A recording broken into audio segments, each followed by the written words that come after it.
The Miami Dolphins made some roster moves this Wednesday afternoon, and we're going to break them down on today's show. I am Nic Rohloff. This is Dolphins Today by Chat Sports. Ahead of Week 14, where Miami hosts the New York Jets, looking to get back on track and make a playoff push, even though the odds are slim. They had to make some roster moves due to injury news. And make sure you do share today's video, by the way, because we are trying to make this the largest Dolphins YouTube channel it could possibly be, and the best way to help us out is spreading our content around. Plus, it's a pretty heavy news day around the Dolphins, so friends, family members might need to get kind of reading up and listening up on the situation, so help us out by sharing the video. All right, we'll start with the first piece of news, and that is Cam Smith. He is going to IR, and this should not be really that much of a surprise for you if you've been keeping tabs on the situation. Mike McDaniel said multiple times after Cam Smith left the Thursday Night Football Thanksgiving game against the Packers with a shoulder injury that it is a severe injury. It was a dislocated shoulder to be exact, and now that he has been placed on IR for the Miami Dolphins, I would probably presume that his season is likely over. Remember, if you get placed on IR, you have to miss a minimum of 4 games. Well, Miami only plays 5 games, and unless they do make the playoffs, what would be the really want and desire to bring back Cam Smith for that final Week 18 game against the Jets? And even if he does return, he hasn't been playing football for a month. So would he even get to play in that game? Probably not. And I think this brings up a larger conversation on Cam Smith because, remember, he was a 2023 second-round pick out of South Carolina, didn't play at all last year in Vic Fangio's system, and then a lot of Dolphins fans, including myself, had high hopes that he was going to have a larger role for the Miami Dolphins this season as that first boundary corner behind Kendall Fuller and Jalen Ramsey. Well, it hasn't been him, and when he has been on the field, it's been horrible throughout his career. You see his numbers on screen right now. When he gets targeted, when he's on the football field, it is simply barbecue chicken. A 119.3 QB rating is absolutely abysmal for a corner, that is. If you're a quarterback, you're probably loving those numbers. But the completion percentage, if he gets targeted, he just simply gives up receptions. It's not good. And I'm willing to say through 2 years of his career, only played about 22 snaps last year, only played about 100 snaps this year, that he's a bust. He is. And I only think you can use the word bust for first and second round picks. And even if it's a second round pick bust, it's not that big of a deal. Now, you do want to hit on those early day 2 picks, but it's not as big as a deal as a first rounder. I consider first and second round picks bust eligible, and he has been. He hasn't played, and when he's been on the field, he's been terrible. And I know it's early in his career, but I do not think he should be guaranteed a roster spot for 2025. I don't. I know he's a second rounder, and he hasn't played a lot, and he's been injury prone, but he should not be a roster lock. If he earns a roster spot, cool. But I am not going to just say, hey, Cam Smith, we're going to count on him for next season. But let me know if you think Cam Smith is a bust. It's today's pinned comment. Type Y for yes or type N for no.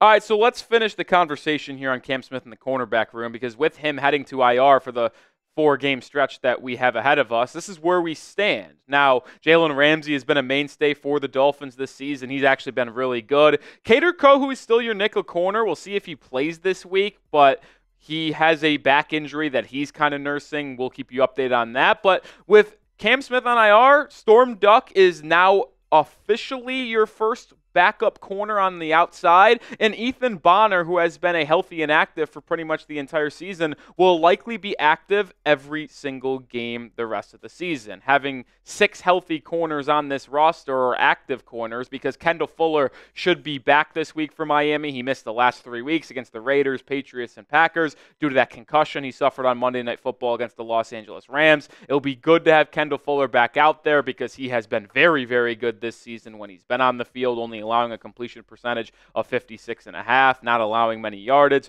He has been really good this season. It's going to be good to have him back out there. He still was in a red non-contact jersey at practice today, but everything points to him being cleared from concussion protocol and being on the field this upcoming Sunday. So that's kind of where we stand in the cornerback room.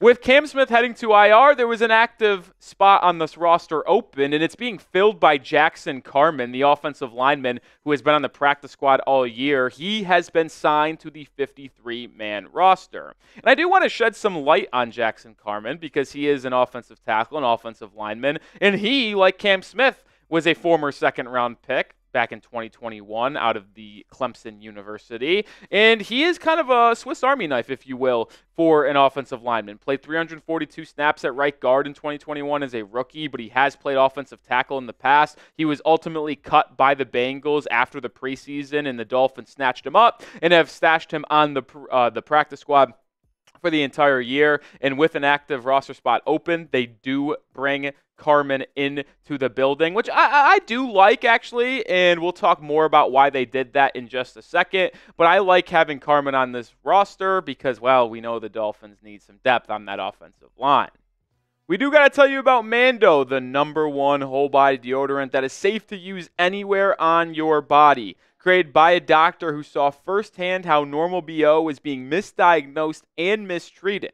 Clinically proven to block odor all day and control odor for up to 72 hours. The Mando Starter Pack is perfect for new customers. It comes with a solid stick deodorant, cream tube deodorant, 2 free products of your choice, like mini body wash and deodorant wipes, and free shipping. And I got a couple products in studio with me today to make sure I'm always smelling nice. I got the cream tube deodorant and my personal favorite, the deodorant wipes. I tell you all about them all the time. I'm an active person. I go golfing, working out, playing basketball, and if I got to run errands or meet people out afterwards, well, the deodorant wipes make sure I'm still smelling good when I go out and run those errands. And plus, it's so easy to store and take anywhere on the go. And as a special offer for listeners, new customers get $5 off a starter pack with our exclusive code CHAT. That equates to over 40% off your starter pack when you use code CHAT at shopmando.com. shopmando.com. Please support our show and sponsor. Tell them we sent you. Smell fresher, stay drier, and boost your confidence from head to toe with Mando. All right, with Jackson Carman being on the official active roster, this is where the offensive line depth chart stands. You now have a total of 9 players after you've been kind of holding 8 on this depth chart for the entire season. And Kendall Lamm has been questionable with an injury. We'll talk about him in just a second.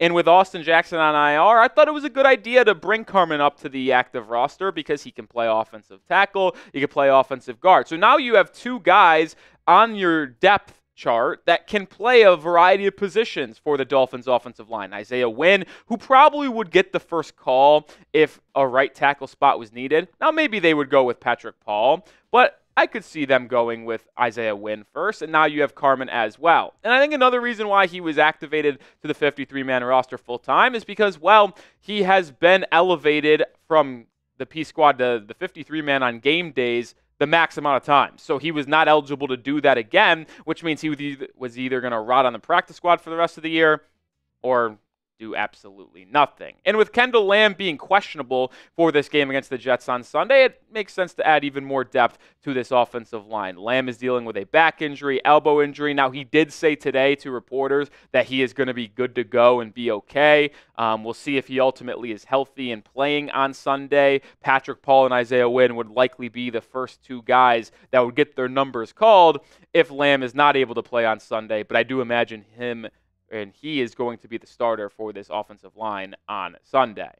All right, make sure you are subscribed to the channel because we are reaching close to a milestone. We are 100 subscribers away from our next milestone. Hit that sub button. Dolphins content every single day. We aren't going anywhere. We still have 5 watch parties left, too, so make sure you join us every Sunday.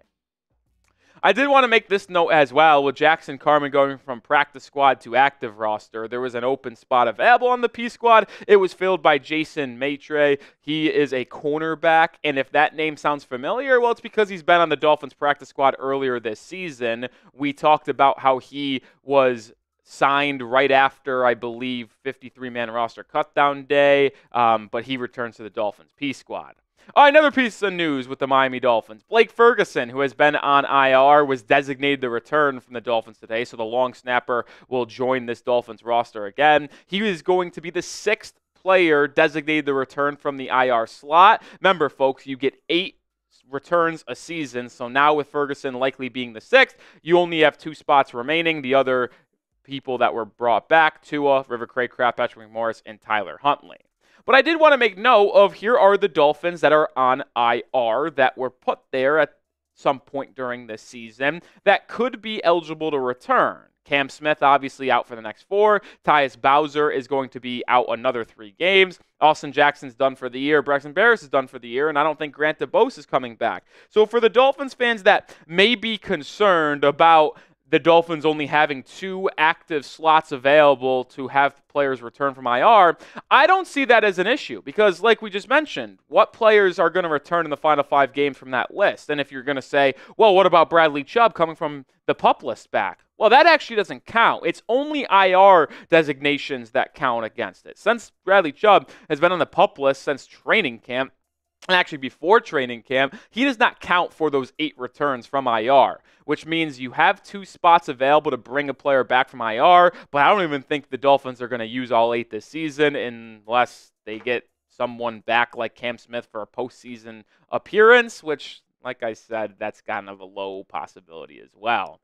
All right, that'll do it for today's show. Make sure you are subscribed because we're bringing you content every single day. Video today, video tomorrow, Friday, Saturday, ultimately leading up to our Week 14 game against the New York Jets on Sunday, where we will be live. Join me, producer Cullen, and Jack Lotteray for what will be a fun stream. Hopefully, I'll see you then.